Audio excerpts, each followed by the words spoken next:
In today's video, I'm going to be using these QNAP switches to upgrade my home network to a 10 gigabit network, giving me 10 times faster speeds when accessing things like my NAS for 4K video editing. So if you want to learn how to do the same, keep watching this video. I'm going to show you the full process from start to finish.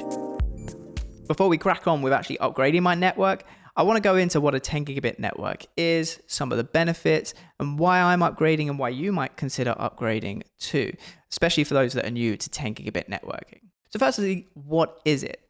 Well, whereas you and I probably have a standard 1 gigabit network in our homes right now, 10 gigabit networking is just that, 10 times everything, the speed, the bandwidth, and it comes with it a lot of benefits, mainly in terms of network speed and file transfer speed as well. So to put that into perspective, imagine a 50 gigabyte file. To transfer that from one PC to another across your network, or from, let's say, a Mac to your NAS, over a 1 gigabit network, that's going to take somewhere around 6.5 to 7 minutes to transfer. On a 10 gigabit network though, it's going to take just 40 seconds. So that brings a number of benefits, especially when you're working with large file sizes, maybe 4K or 8K video, as I do in my case. Those speeds are just going to transform your workflow and really speed up your processes. The other reason that I personally am looking to upgrade as well is future-proofing. There are more and more devices coming on the market with 10 gigabit Ethernet ports fitted as standard. If you take a look at the more recent Mac range, for example, you've got Mac Minis that come with 10 gigabit Ethernet ports, Mac Pros, Mac Studios, all shipped with 10 gigabit Ethernet. NASes, for example, my QNAP NAS has a 10 gigabit Ethernet port built in. There's also Blackmagic devices which have 10 gigabit Ethernet, and you want to take advantage, full advantage of those higher speeds. And that's something I'm not doing right now, especially with my NAS. So if we take a look at my current setup, starting with my cupboard here, I get my internet coming in through the wall from my internet service provider, going into the router that they provided. And also on the shelf here, I've got my QNAP NAS and a Western Digital hard drive that's plugged into it doing backups. And then sat alongside it is my Cyber Power uninterrupted power supply that powers everything. Now, my NAS actually has 3 Ethernet ports built into it, one 10 gigabit network and two 2.5 gigabit Ethernet ports. And currently I connect my NAS up to my router using 2.5 gigabit, but because the router that my internet service provider provides, the switch built into that is 1 gigabit max. So I'm just running a standard 1 gigabit home network. So that's my network cupboard. Now to get internet from my network cupboard to my desk, I run a Cat7 cable all around the back of the cupboard, along the floor here to my desk. And then underneath my desk, excuse the poor wiring and cable management, but you can see here we've got an 8-port switch, and that's how I provide internet and network access to all of the devices on my desk here. So that might be my Mac, my A10 Mini, my Cloud Store, my Raspberry Pi, any devices that are sat on the desk here. But that whole network, even when I want to access from my Mac to files on my NAS, is currently running at 1 gigabit. So what I have to do when I want to take advantage of the full 10 gigabit networking, you'll see here, I've actually got a second Cat7 Ethernet cable plugged directly into the 10 gigabit Ethernet port on the back of the NAS. And I just roll that cable out to my desk when I want to do that. But that's not a great setup, it's not a permanent setup, and that's another reason why I want to upgrade to a 10 gigabit network. So now you've got all the background info and you can see some of the benefits that it might bring for you as well. Let's get cracking with the upgrade and I'll show you some of the kit that we're using to make it happen. So the first thing I'm going to install into my network cupboard here is this, the QNAP QSW-2104-2T. And this is a 10 gigabit Ethernet switch. So let me get it out and tell you about some of the features that it has and also why I've chosen it to install into my network cupboard. So firstly, let's talk about ports and the power that you get with this, because it might look like a small device, but it's definitely a powerful one.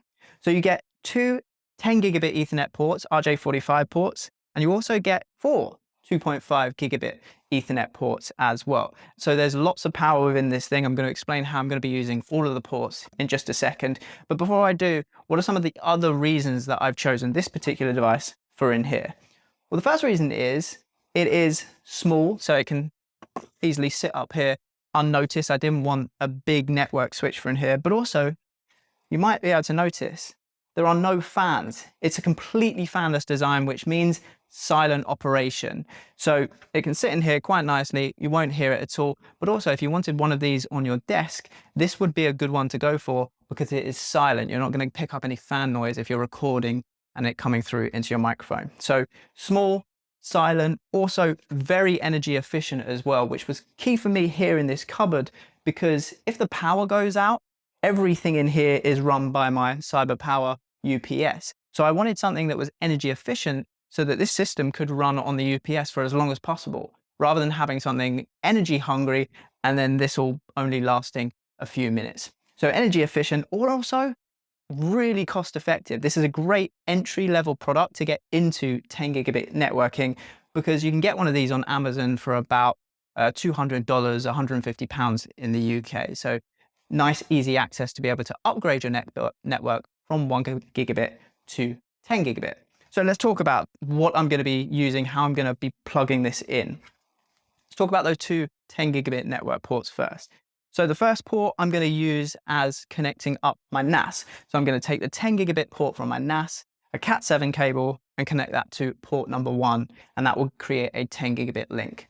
The second port, or the second 10 gigabit port on here, I'm going to use that cable, that existing cable that I've already got running to my desk, as a way of connecting my desk so that there's a 10 gigabit link between my desk and the switch in here, so I can then access my NAS over the full 10 gig.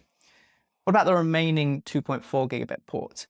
Well, I'm going to plug one of them into my network router there. And of course, my network router is only 1 gigabit, but that's fine because I'm only using it as a way of bringing internet access onto my network. So I don't need anywhere near 1 gigabit because my internet coming into the property is less than 1 gigabit anyway. So that's fine. And then I've got 3 spare 2.5 gigabit ports, giving me some future proofing if I want to install other devices in here in the future. So that's the setup for the cupboard. Let's get it in, get it working, and then we'll talk about the desk setup and what equipment I'm putting over there.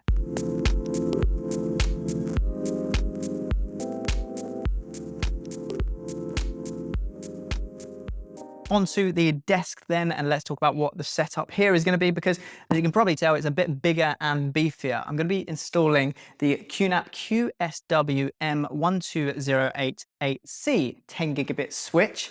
Bit of a mouthful, but got there in the end. And as I unpack it, let me first tell you about some of the features that were similar to the switch that we installed in the cupboard, and as to why I went for this model. So, like that model, it is again energy efficient. So that plays a role now with bills rising. I don't want something that's going to be running up the energy bills, but this one is an energy efficient switch. And also, in terms of sound, it is again practically silent. Although this does have 2 fans on the side, when I've been testing this and it's been sat on my desk, I cannot hear it whatsoever. The fans don't kick up. When I've been recording, the audio isn't picked up in the microphone or anything like that. It is, as I say, practically silent. And it's certainly more quiet than some of the other things that I have on my desk anyway. So those were 2 big reasons to go for this particular model. The other one is eventually, this is going to be mounted underneath the desk like this. And it is rack mountable. So it comes with little rack ears that you can fit onto the side and then put it into a rack or a mount in that case. Now I do plan to do that in the future, but that rack mount that I've ordered to sit and screw onto the underneath of my desk hasn't arrived yet. So for now, we're going to set this up on the tabletop here. But let me grab it back because I want to talk about the ports and the features and the functions of this particular switch. So we'll start with the ports. The first 4 ports, ports 1 to 4, you get SFP+. So that's perfect for connecting direct attached cables. But more importantly, it's perfect for fiber cables, those long fiber network runs that you might need to do. Go into the SFP+ ports and give you 10 gigabit. Then ports 5 to 12 are what are called combo ports. So they can be either the SFP+ port, or they can be standard 10 gigabit RJ45 ports. You just choose between the 2 as to which one you need, which was a big reason again that I went for this switch, because of flexibility. You know, you might have some devices that work or have SFP+ cards in them, and therefore you can connect straight up via SFP+, or you might have some devices that have RJ45 10 gigabit connections, And again, you can put them straight into here. So it gives you that flexibility. Now, the other reason I went for this one, and I was thinking initially, I was like, shall I just get 2 of the same switch that I put in the cupboard? But then I was like, actually, no. Go back to that word, future-proofing. I've already got 2 10 gigabit devices here on my desk, so that would have maxed that one out. And I know I'm going to be having more 10 gigabit devices or 10 gigabit enabled devices in the future. So I went with something that has plenty of ports and that I can, as I get more devices, can plug straight into here. Now, I will have a little confession here. When I ordered this, I thought I'd got the unmanaged version of this switch, but it turns out I've got the managed one, which is fine. It allows me to go into and explain what the difference between an unmanaged and a managed switch are. But just to let you know, these are available in both unmanaged and managed. Now, an unmanaged switch, let's start with that first. Take the switch that we just put into the cupboard. That is an unmanaged switch. And it basically means that it is plug and play. You as the user do not have to do anything to set it up or manage it. You just plug your network cables in and away you go. Network traffic will flow through it. It's perfect for beginners or those that don't have advanced knowledge of setting up a network. A managed switch, on the other hand, like this one, is exactly that. You manage it. You log into a very easy to use and human-friendly dashboard, and you can manage every single feature of this thing. You can manage each individual port. And as I mentioned features, very often managed switches come with much more features as well because you can do more with them. So things like in the case of this particular switch, you get things like link aggregation, which will allow you to link ports on the switch to increase the bandwidth. So to give you an example of that, my NAS has a 10 gigabit port, but it also has 2.5 gigabit ports. So if I plugged all of those ports into this switch, we could use link aggregation to trunk them together and create a 15 gigabit connection to the NAS rather than a 10 gigabit one. That's link aggregation included in this. You also get things like VLANs, you get quality of service, and you get port management as well, but I'm not going to go into all of those in this video. I'll save it for a future one maybe. So you get more features with managed switches, but if you are someone that is new to networking, go with an unmanaged switch. Now let's talk about how I'm going to set this up for my setup. So as I say, eventually it will live under the desk, but for now it's going to live on the desk. And we've got here the cable that we ran from the cupboard.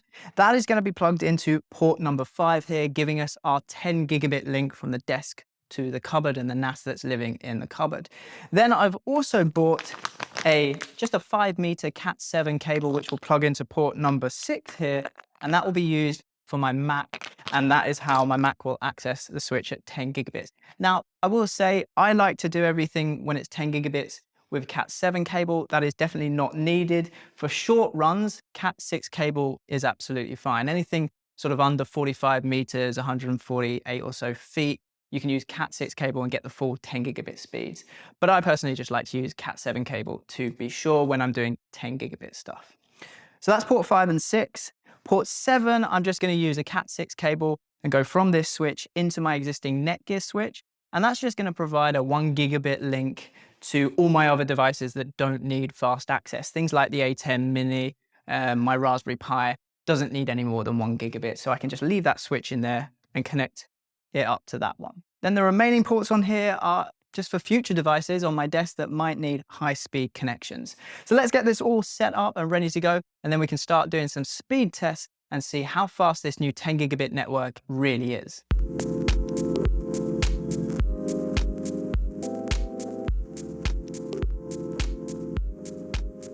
All the kit is in, so let's run some tests. So for all of these tests, what I'm going to do is basically run speed tests and send data from my Mac, which is connected via Thunderbolt to QNAP's Thunderbolt 3 to 10 gigabit Ethernet adapter. And that is then going into the switch that we just installed, which, as you've seen, then goes into the cupboard and then is connected to my NAS. So I'm always testing between my Mac and the NAS over our new 10 gigabit network. Now, the first test I'm going to do is actually using a piece of software called iPerf, and that is running both on my Mac and my NAS. And that is going to be used to just test the actual connection speed that we've got between the Mac and the NAS. And the reason we do that is so that it's not using or not writing any data to the mechanical hard drives or the SSDs in the NAS, and so they can't be a bottleneck.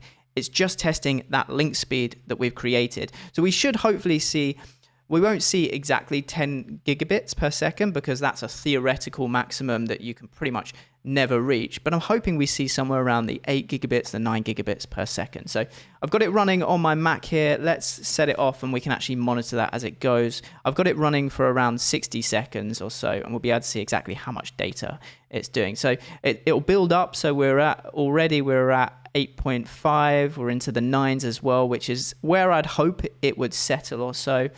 And you can see there, we're pulling about 9.7, 9.8 gigabits per second now, and it's stable. It's also worth noting the difference between bits and bytes. There are 8 bits that make up 1 byte.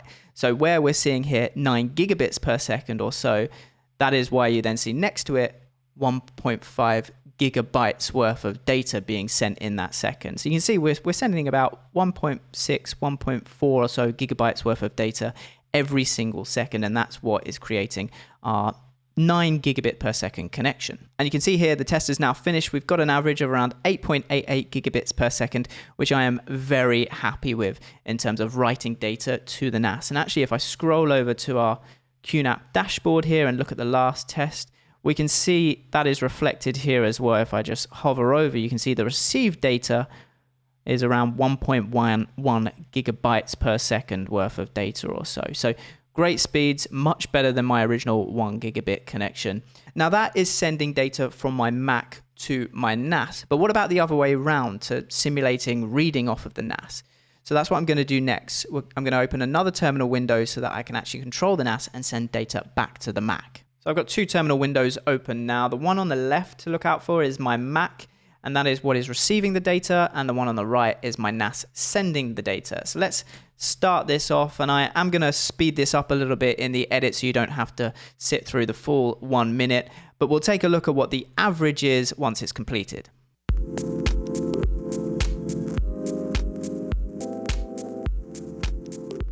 So there we go, it is just finished, and we've got an average of 8.36 gigabits per second, and we were actually able to send 58.4 gigabytes worth of data in 1 minute. So again, I'm pretty happy with that as read speeds, but those are just the network speeds. So the next test that we're going to do is using Blackmagic's disk speed test to actually write data to the drives on my NAS, and I've got both hard drive, mechanical hard drives, and SSDs, so we can do tests on both of those to see what realistically we're going to get speed-wise when I'm doing things like 4K editing. So let's do that now. The first test that I'm going to do then is actually to my editing folder, because that is running on SSDs rather than slower mechanical hard drives. So we'll select that and we'll start with a small file size of 2 gigabytes, and we should hopefully see it flying across. There we go, up to 800 megabytes per second there on the right, and then the read is around 650, 660 megabytes per second. We'll let it run a few times so that we can get an average. 792, 670 there, and a couple more times. Up into the 800s again on the right, and once again looking at the 700s or so, just below 700 on the read. That's for a 2 gigabyte file. Let's do a 10 gigabyte file here.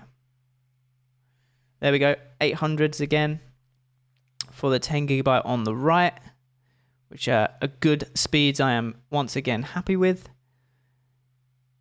And then let's check the read speeds. Interestingly, usually a little lower than the write speeds. I think that might be the way that I have my drives set up in my NAS. But still blisteringly faster, much faster than what I had with my 1 gigabit per second connection before. Good stable speeds there for the SSDs. Let's actually try the mechanical hard drive. So I have 5 Western Digital hard drives in a RAID 5 configuration, and that is my Alex main folder here. So we'll write to that. There is SSD caching as well on this, so we should see good read speeds. Let's have a little look. We'll do the 2 gigabyte file first. There we go, that flies across as well. Around, well, it was around 800, 700 on the write, around 670 on the read. Again, reaching up to the 700s or so on the write. There seems to be a little drop just before the file finishes copying over, but really good read and write speeds, and taking full use of that SSD caching as well for the write speeds. Certainly more than enough to edit 4K video on. Leave that going for a few seconds. And then we'll do, after this round, we'll do a 10 gigabit file test as well. That little drop at the end with the write could be due to the compression that I have set on my NAS, I think. So this is a 10 gigabit file now, holding steady at around, this is a 10 gigabyte file now, holding steady at around about 700 megabytes per second or so on the write. And let's see what we get for the read as well. The read is around 700 megabytes as well for the read per second. So sort of around the speeds I was expecting, considering these tests are with mechanical hard drives as well. But if you have any advice for how you think I can improve that speed further with my NAS setup, let me know down in the comments below. So the final test I'm going to do is with an all flash based network attached storage to show you with 10 gigabit networking and no bottleneck on the actual drives themselves, what sort of speeds we get with that. So this is my 8 terabyte network attached storage. And we're going to start with 2 gigabytes per second first. Smash! Look at that. 964 on the write, 878 on the read. We'll let that go a few times. Up to 1,000 megabytes per second there on the write, and around 880 on the read. But let's switch that out for a bigger 10 gigabyte file and keep those tests going. Sustained write speed of around 1,000 megabytes per second. That is fast. That is almost fully saturating the 10 gigabit connection that we've got here. And we should see similar for the read, or so up to 900 possibly. Certainly around the 870, 880 mark for the read. Again, this is all happening over my 10 gigabit network, but we're now reading and writing off of a complete flash-based network attached storage. The final test I just wanted to quickly show you is actually editing over the 10 gigabit network. So I'm connected to my QNAP NAS here, and I've got some old footage, which actually in DaVinci, if we open up the inspector, you'll see is Blackmagic RAW at 50 frames per second, shot at 6K. So this is really quite pushing it. I've turned off proxies, so we're using the original media as well. And if I hit play on here, you can see playback is buttery smooth over the 10 gigabit connection. No issues whatsoever. I can scrub through the footage as well if I drag the timeline, scrub through it without any issues. And yeah, if we go over to the edit tab as well, no issues playing back that raw 6K footage over the new 10 gigabit network, something I would never have been able to do with my standard 1 gigabit network. So there you have it, how to create and set up a 10 gigabit network of your own, perfect for your home, your office, or a small video production house. All of the links to the products featured in today's video are down in the description below if you want to pick any of those up. And guys, please do, if you found this video useful, just take 1 second to check that you've hit the thumbs up button. It really, really does help the channel. Also, what helps is hitting that subscribe button down below as well and turning on the notification bell if you want to see more videos just like this. And of course, if you have any comments or questions, you can get those down below in the comment section. I read through all of them and will reply to as many of those as possible. And finally as well, if you need help, specific help with your setup, I do offer one-to-one consulting sessions. My email address is on screen now. You can get in contact with me. Maybe you want to set up a 10 gigabit network of yourself. Get in contact and we'll get one of those sessions booked in for you. And once you've done all that, guys, I will see you on the next video.